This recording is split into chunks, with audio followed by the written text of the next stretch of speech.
السلام علیکم ناظرین، آپ سیاست ڈاٹ ٹی کے دیکھ رہے ہیں۔ پاکستان میں حالات کو جس طریقے سے خراب کیا جا رہا ہے آپ کو اگلے لمحے کا نہیں پتا۔ اگر آپ کوئی صحافی ہیں، اگر آپ سوشل میڈیا ایکٹیوسٹ ہیں، اگر آپ کی ایک آواز ہے، اگر آپ اپنی رائے کا اظہار کر رہے ہیں، بے شک اگر آپ کوئی نون فگر نہیں ہے تو آپ کو ایک خطرہ رہا کہ کب کہاں سے آپ کو اٹھا لیا جائے۔ تمام تر تفصیلات آپ کے سامنے رکھتے ہیں جو حالات بنا دیے گئے، لیکن سب سے پہلے بات کریں گے کاشف عباسی، ایک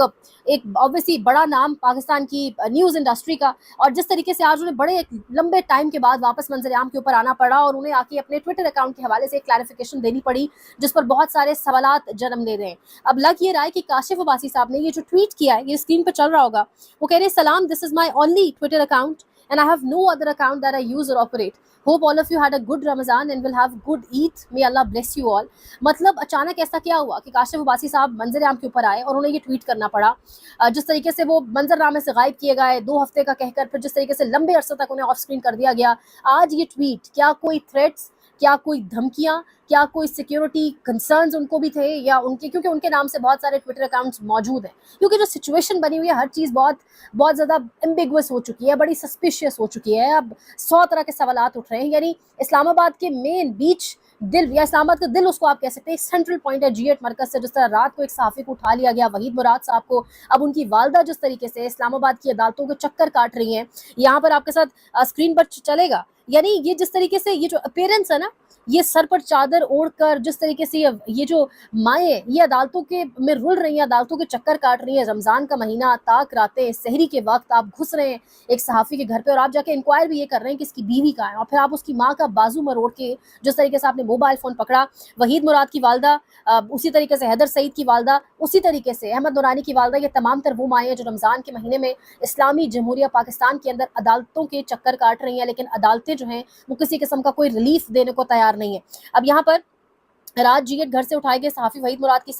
بازیابی کے لیے درخواست دائر کرنے اسلام آباد ہائی کورٹ پہنچ گئی ہیں، یہ وحید مراد کی ساس ہیں، ثاقب بشیر صاحب لکھ رہے ہیں، لیکن عدالتیں کیا کر رہی ہیں؟ یہاں پر سوال یہ کہ عدالتیں کیا کر رہی ہیں؟ خدیجہ صدیقی صاحبہ نے بڑے زبردست طریقے سے پردہ ہٹانے کی کوشش کی ہے، اور وہ بتا رہی ہیں کہ بیسیکلی عدالتیں کر کیا رہی ہیں۔ وہ کہہ رہی ہیں جب کوئی بندہ اٹھایا جاتا ہے اور ہم درخواست دیتے ہیں کہ یہ بندہ اٹھا لیا گیا ہے اور اس کیس کو فکس کر لیں، تو یہ کہا جاتا ہے اس کو ہم عید کے بعد فکس کر لیں گے۔ یعنی عید کیا صرف ججز کی ہے؟ عید کیا عدالتی عملے کی ہے؟ کیا حیدر سعید، کیا احمد نورانی کے بھائیوں کی، کیا وحید مراد کی، کیا بہت سارے سوشل میڈیا ایکٹیوسٹ جو اس ٹائم ان کی کسٹڈی میں ہیں ان سب کے والدین کی، یا ان صحافیوں کی، ان سوشل میڈیا ایکٹیوسٹ کی عید نہیں ہے؟ خدیجہ صدیقی سنیے گا کیا کہہ رہی ہیں کہ ان کو پتہ ہے کہ ان کی اپنی مرضی کے ججز بیٹھے ہوئے ہیں، انہوں نے بٹھایا ہوا، ان کے خلاف وہ جا نہیں سکتے۔ ہوتا کیا ہے، ہم کہتے ہیں کہ جی یہ بندہ ریاست کی کسٹڈی میں ہے، اس کو پلیز کل کے لیے فکس کریں، تو آگے جواب کیا ملتا ہے؟ دیکھیں ابھی تو آگے عید آ رہی ہے، عید کے بعد کے لیے رکھ دیتے ہیں۔ تو اتنا لیٹ بیک رسپانس ہمیں ججز سے مل رہا ہے کہ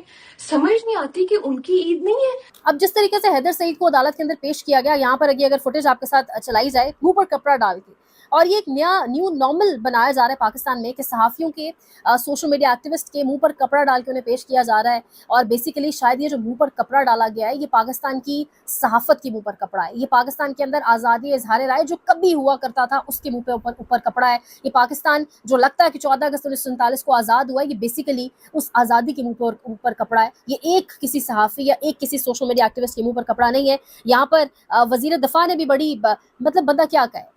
وہ انہی کے اپنے جملے، کوئی شرم ہوتی ہے، کوئی حیا ہوتی ہے اس وقت کے اندر،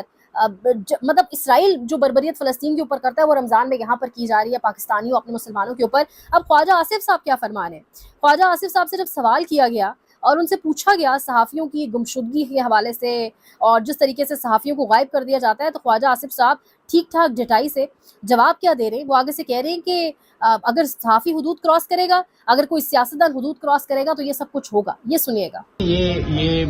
جو سلسلے ہیں،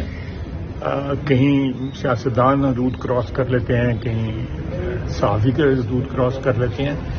یہ ہمارے حالات جو ہیں ان سے کوئی بھی امیون نہیں ہے، کوئی مبرہ نہیں ہے۔ تو یہ صحافی برادری جو ہے وہ کوئی انسولیٹڈ تو نہیں ہے کہ وہ اس کے جو حالات سے جو ہے بالکل لا تعلق ہے۔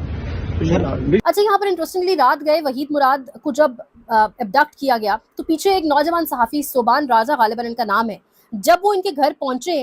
ان کا موبائل پاسورڈ تو لے کے وہ جو تمام تر کہانی ہے موبائل چھین لیے گئے, گن پوائنٹ پر ان سے موبائل کے پاسورڈ دیے گئے کہ پاسورڈ دو, تمہیں نہیں پتا ہم کون ہیں. اب پتہ نہیں وہ وقت کب آئے گا جب پاکستانی ان کو بتائیں گے کہ تمہیں نہیں پتا کہ ہم کون ہیں. اس کے لیے شاید پاکستانیوں کو بہت بڑی تعداد میں سڑکوں پر نکل کر اپنی حق کے لیے پرامن طریقے سے جدوجہد کرنی ہوگی. بہرحال اب ان صحافی کے حوالے سے یہ کہا جا رہا ہے کہ ان کے سوشل میڈیا اکاؤنٹس جو ہیں, اطلاع یہ آ رہی ہے کہ مبینہ اغواکار ان کی سوشل میڈیا ہینڈل استعمال کر رہے ہیں اور ان کے اکاؤنٹ سے پوسٹ لائک کر رہے ہیں. یہ خالد یوسف چودھری صاحب لکھ رہے ہیں, یعنی صوبان راجہ کے فون جو لے کے گئے ہیں, اب ان موبائل فونز کا, ان ڈیوائسز کا استعمال بھی کیا جا رہا ہے. اب آپ اندازہ لگا لیں پاکستان میں کس حد تک معاملات جو ہیں وہ ہو چکے ہیں. اب یہاں پر خدیجہ صدیقی صاحبہ نے ایک اور انکشاف بھی کیا ہے. وہ کہہ رہی ہے کہ پاکستان تحریک انصاف کے جن لڑکوں کو, جن سوشل میڈیا ایکٹیوسٹ کو, جن پڑھے لکھے نوجوانوں کو اٹھایا جاتا ہے, ان کو کہا جاتا ہے کہ کون یہ کیمپین چلاتا ہے, کہاں سے یہ کیمپین چلاتے ہو, تم لوگوں کو پیسے کون دیتا ہے, اور جب وہ بتاتے ہیں کہ سب آرگینک ہے تو ان کو کہا جاتا ہے کہ ہمارے خلاف بات نہ کرو, مریم نواز کے خلاف بات کرنی ہے, حکومت کے خلاف بات کرنی ہے کرو, لیکن ہمارے خلاف بات نہ کرو. لیکن اب شاید یہ دھندا, یہ تمام تر کام پرانا ہو چکا ہے.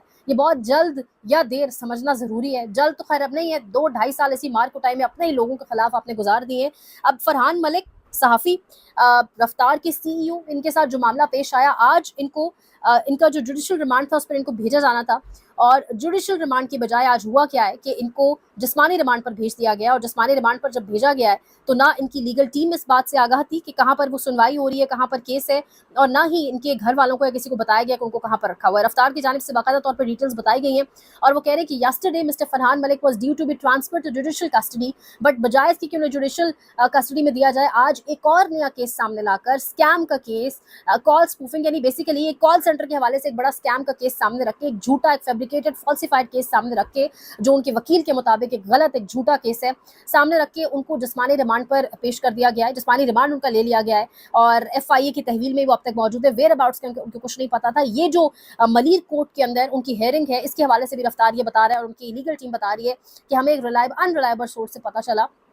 کہ ملیر کورٹ کے اندر ہیئرنگ ہو رہی ہے, اور وہاں پر 5 دن کا ریمانڈ دے دیا گیا ہے, اور عید جو ہے وہ باقاعدہ طور پہ ایک سسٹمیٹک طریقے سے خراب کر دی گئی ہے. اور وہ کہہ رہے ہیں کہ یہ باقاعدہ جو سب کچھ ہو رہا ہے, یہ ایک فرحان ملک کے خلاف نہیں ہو رہا ہے, یہ پاکستان میں ہر آواز رکھنے والے کے خلاف, ہر آزاد طریقے سے سوچنے والے کے خلاف یہ تمام تر کیمپین چلائی جا رہی ہے. اور کہا گیا تھا پہلے کہ صحافیوں کے خلاف پیکا ایکٹ نہیں بنا, یہ جو پیکا کا قانون ہے اس کی زد میں ہر وہ شخص آئے گا جس کی ایک آواز ہے, جو آزادی سے بات کرنا چاہتا ہے, جو بیسیکلی آزاد ہے, جس کا ذہن کسی کا غلام نہیں ہے. اب ایک جانب یہ سب کچھ ہے, لیکن کیونکہ فوکس سارے کا سارا پاکستان تحریک انصاف کے سوشل میڈیا ایکٹیوسٹ کو اٹھا لو, صحافیوں کے آگے رستے میں باندھ دو, اسی جانب ہے, تو جو حکومتی معاملات ہیں شاید ان پر اس طریقے سے فوکس نہیں ہے. یا کیا وجہ ہے کہ اب ڈاکٹرز باقاعدہ طور پر سڑکوں پر نکل آئیں, اور ڈاکٹرز کی ایک بڑی تعداد, پیرامیڈیکل سٹاف جس کو آپ کہہ سکتے ہیں, ان کی جانب سے ایک احتجاج, بڑا آپ کہہ لیں ویل کوآرڈینیٹڈ احتجاج شروع کر دیا گیا ہے لاہور اور پنجاب کی سڑکوں میں. یہ کچھ کلپس میں آپ کو سنواؤں گی, اور اسکرین پر کچھ فوٹیجز بھی غالباً آپ کے ساتھ چل رہے ہوں گے اس ٹائم, کہ سڑکوں پر آ چکے ہیں ڈاکٹرز, اور وہ کہہ رہے ہیں کہ نرسز, پیرامیڈیکل سٹاف, اب ہم سب احتجاج زور و شور سے جاری رکھیں گے. اور یہ آپ ایک کلپ سنیے گا کہ ایک ڈاکٹر کہہ رہا ہے کہ میں اللہ اعلان کہتا ہوں کہ آئندہ وزیر اعلیٰ جہاں جائیں گی میں کیا کہوں گا, یہ سنیے گا.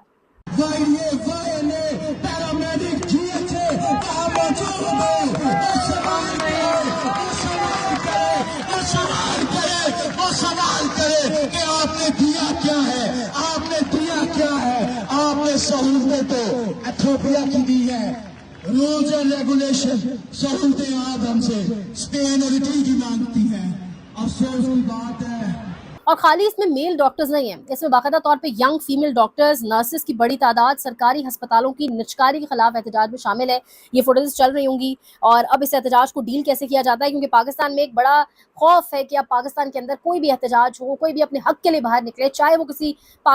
پاکستان تحریک انصاف کے ساتھ تو جو ہوتا ہے. اس کے علاوہ بھی اگر آپ اپنے حق کے لیے نکلتے ہیں تو یہاں پر اب نیا رواج ہے, نیو نارمل ہے, گولی چلانا, اسلحہ کا استعمال, جس طریقے سے ایک وائلنٹ طریقے سے کراؤڈ کو ڈسپرس کرنے کی کوشش کی جاتی ہے. اب کل عمران خان نے بھی بڑی ایک اہم بات کی. کل اڈیالہ جیل سے بڑا اہم, جہاں بلوچستان سے اختر مینگل صاحب نے کہا کہ میں ایک لانگ مارچ کا اعلان کرتا ہوں, کل عمران خان جو وہی کر سکتا ہے, وہی اسی انسان کے اتنے گٹس ہیں, جہاں کل عمران خان نے کہا کہ باقاعدہ طور کے اوپر عید کے بعد آپ کو سڑکیں گرم نظر آئیں گی, ہر جگہ احتجاج ہی احتجاج نظر آئے گا. وہیں پر اب ہو کیا رہا ہے کہ عمران ریاض خان صاحب کہہ رہے ہیں کہ کل عمران خان نے جو پیشن گوئی کی ہے, اس سے پہلے عمران خان سیاسی معاملات کے اوپر, سیاسی جو بھی معاملات آگے جس طرح سے منظر نامہ جو تبدیل ہو رہا ہوتا ہے اس کے اوپر جتنی پیشن گوئیاں کر چکے ہیں وہ ٹھیک ثابت ہوئی ہیں. یہ بھی اگر ٹھیک ثابت ہوئی تو معاملات کس طرف جائیں گے عید کے بعد, اور اوبیسلی اس کے پیچھے ایک کانٹیکسٹ ہے, اور وجہ یہ ہے کہ عمران خان کا جو ہاتھ ہے وہ شاید عوام کی نفس کے اوپر ہے. یہ عمران ریاض خان کیا کہہ رہے ہیں, سنیے گا.